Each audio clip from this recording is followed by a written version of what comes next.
chose softmax, or did you kind of run through a bunch of them and yeah. work the best? Okay, so the question is, why did I choose to use a particular activation function? Why did I choose particular number of layers or number of nodes per layer? So with the answer to part of that question would be hyperparameter tuning. And I do have a script here. I'm not going to run it. I have already run it for you that accomplishes the task of hyperparameter tuning. And that would tune hyperparameters such as the number of layers, the number of nodes per layer, the dropout rate, things like that. The reason that I'm using the softmax activation function in my final layer is that I have to if I want to do a classification network, because I need the softmax activation function to be able to predict the probabilities which would be associated with my ability to predict a particular class label for a particular sample. So always softmax, when you're doing a classification network, always softmax for your final predictions. But, and I've thought about this too, that, obviously I'm using activation functions with all my hidden layers too.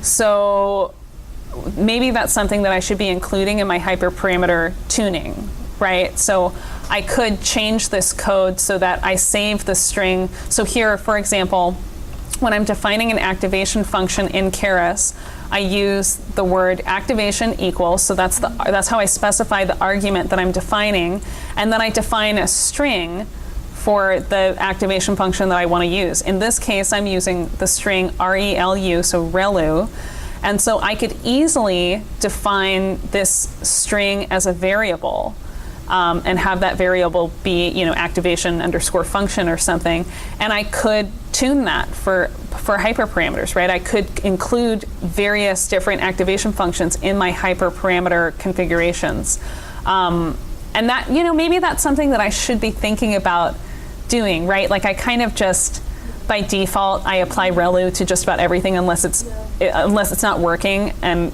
if it doesn't work, then I fiddle with it and try other things. But yeah, there are some things that hyperparameter tuning, maybe that I should be including in hyperparameter tuning, that I have not been, right? Same thing for maybe the type of optimizer that I'm using, right? When I'm actually compiling my model, here I'm using the Attograd optimizer, but maybe, and unlikely, but maybe in this case, stochastic gradient descent would work better, or maybe RMS prop would work better. So maybe that's something that I could also include in my hyperparameter tuning runs. So yeah, that's a really good point. And I've thought about that before, and to be completely honest with you, I just didn't want to mess around with the programming, which it wouldn't even have been difficult, right? But I was looking a little more plug and play. Yeah, it's all in the. Beyond the scope of what we're talking about, but it is not. Technically, it's not. Like it's all in the GitHub thing. And if it's not, if you look later and you say, "Oh, she's lying," it's not in there. Just let me know and I'll put it in, because it's just an oversight on my part. Okay. So the last kind of big change that I made when writing this network was just the type of loss function. And remember that we want to use a cross-entropy function. So Keras has a couple of different cross-entropy functions. One would be binary cross-entropy and the other would be categorical cross-entropy. Because we're just dealing with a binary problem where we only have two classes, it's a 1 or a 0, we can use binary cross-entropy. If we had more than 2 classes, then we would need to use categorical cross-entropy. And that's all that means. That's it. And then, the other thing, so let's actually look at, I'm just going to pull it up actually over here because I'm working over here right now. So here's that, and here's loss. So normally, let's make these big. Let's go wild. Okay. So,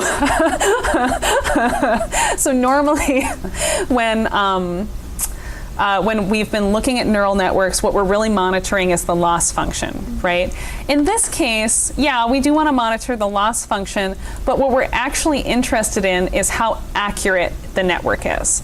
So what is the overall accuracy, or the overall probability that we are predicting the correct class label? And you'll notice that, I think maybe I shouldn't have done that. You'll notice that the accuracy and loss, and loss functions kind of mirror each other in a lot of ways, right? So it's just a different sort of conventional metric to use. This is a camera 1, camera 2 scenario. And you can see here that, in both the loss function and the accuracy prediction, there's a lot of kind of seesawing around this sort of thing that we've seen before. And I think a lot of that has to do with the learning rate that, I still always with these neural networks, and maybe this is a mistake, but I always reduce the learning rate as it goes, as my metric of interest is plateauing and is no longer improving, then I just reduce those learning rates. So I reduce the step size. And it seems to me that does a really good job of dealing with this kind of seesawing. There are probably some mathematical reasons for that also that I'm not fully appreciating or conceptualizing appropriately, and I'm fine with that. Like I can learn that as I move forward, and hopefully somebody smarter than me will watch these videos and say, you should have done this, and that's fine. Then I'll do that. So. Anyway, that's pretty much what that script is doing. And yeah, it's making those plots, and that's great. So I am just going to kind of quickly go through the hyperparameter tuning script, and then we'll talk about reading the outputs, and I think that'll be that for today. So for the hyperparameter tuning script, it is hyperparam_precip_DLM. And really all that I've done is I have a text file here. Do I even have it open? Yeah, I have it open right here. So I have a text file where I defined a bunch of different hyperparameter configurations. And in this case, I did a bunch of hyperparameter tuning on this myself before I uploaded the files. And what I tried a bunch of different batch sizes. And what I found is that, overall, a batch size of 500 was fine, was totally appropriate. And so I think initially I had a couple hundred configurations to find here. And that took, on my machine, it took probably about 20 hours to run, which is a little, just for the purposes of a demo, if you wanted to do this at home, that's a bit much, right? And my machine's a really powerful machine, so I thought, well, let's cut it down to a manageable size. And now I have, 50 odd configurations here, and so I was a little more comfortable with that. So what I'm really tuning, because I'm using a constant batch size, would be the dropout rate, the number of layers, and the number of nodes. So what I did was I brought that file in, and then I iterated over every row in that file, and I defined my hyperparameters based on the associated value in that row.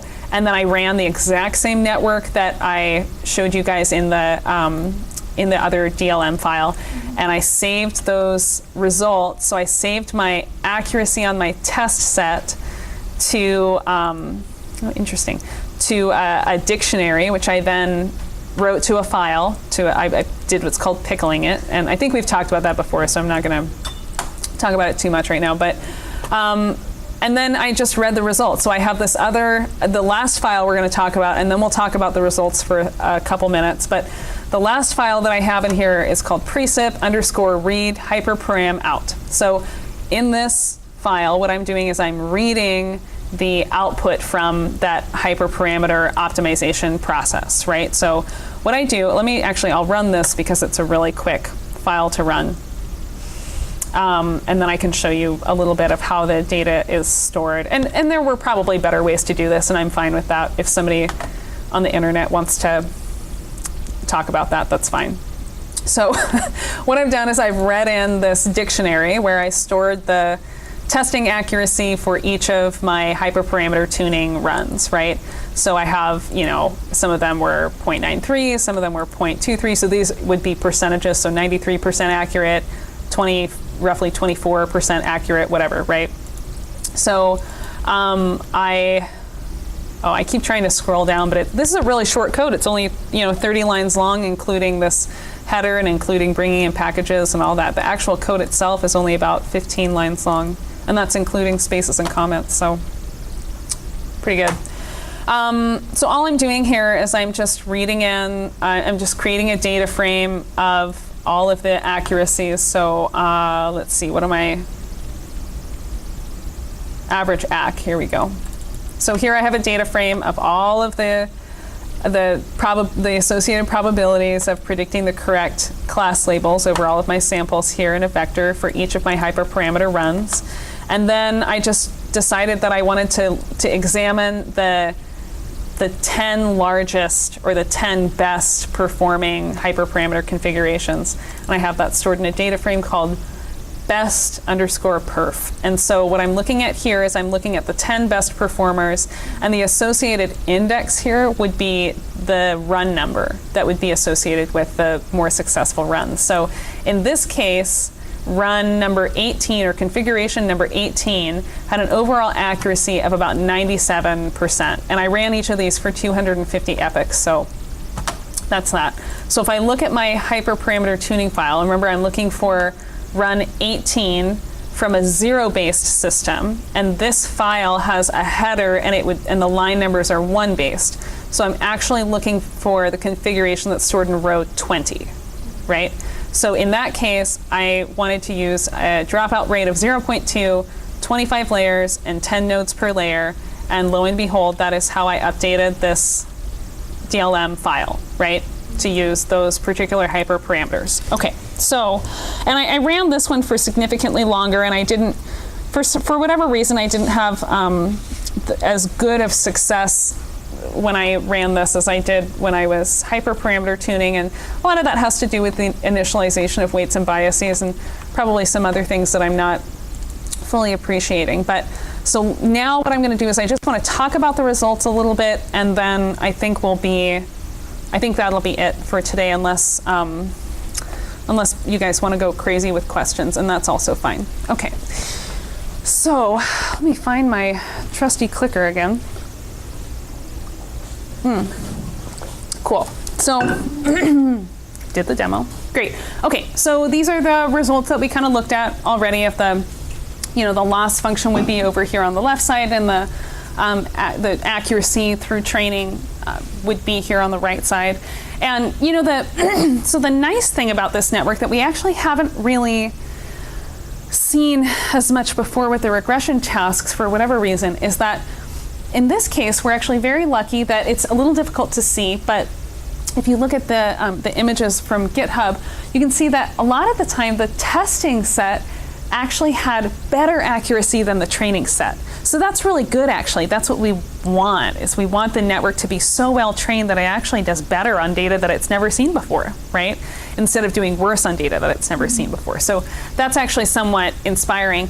Our overall test accuracy for this run from precip_DLM with the tuned hyperparameters was 93% after 2,000 epochs. Probably could have trained it longer. I just didn't want to. It takes a really long time. This is just a demo. But in general, you want to train it for longer, like 10,000, 50,000 epochs, something like that. So with this, so it looks like it's starting to level out, like after 750. Yeah. So if you went to say that, let's say 50,000. Yeah. 50,000. Would you actually expect it to continue to go up? Yeah. Okay. So yeah. So the question is, it appears that both the loss function and our accuracy metric, the function that I've associated with the accuracy metric, have converged after maybe 750 epochs, right? So would I really want to keep training it for another, 40,000 odd epochs, or more, 49 something thousand, whatever? So yes and no. It depends how accurate you really want it to be. So if I were to have limited the x-axis to only show this range of the plot, you would see a lot more variation, right? So generally what happens when you're training a neural network is within the first few epochs or few hundred epochs, you'll see actually big improvements, that are sort of flashy on a screen. And then what you see over time are very small incremental changes. And so if I were to run this network for another 49,000 epochs or whatever, I would maybe see slight improvements, but it depends on, I guess, your threshold for how accurate you need to be, right? So instead of 93% overall accuracy, maybe I would get up to 94 or 95 if I trained it long enough. Maybe I wouldn't. Maybe it would actually get worse. And you never really know until you try.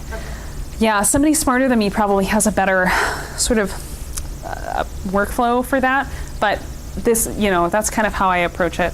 So there's a callback that I've introduced before that I actually tend not to employ a whole lot called early stopping. And what early stopping does is it will kind of, it will stop the training process if your metric of interest has not improved within a certain number of epochs. And I actually tend not to use that because I think that it stops too soon.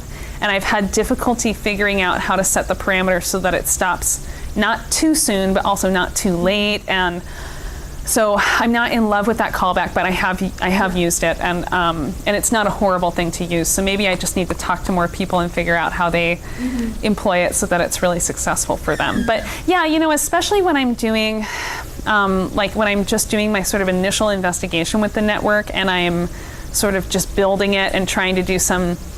I probably, before I trained this for the full 2,000 epochs, I probably ran this network 20 or 30 times easily, right? Just trying to figure out, did I do this correctly? Or I'm experimenting with, did I get the architecture right? Am I employing this loss function correctly? And in that case, I usually run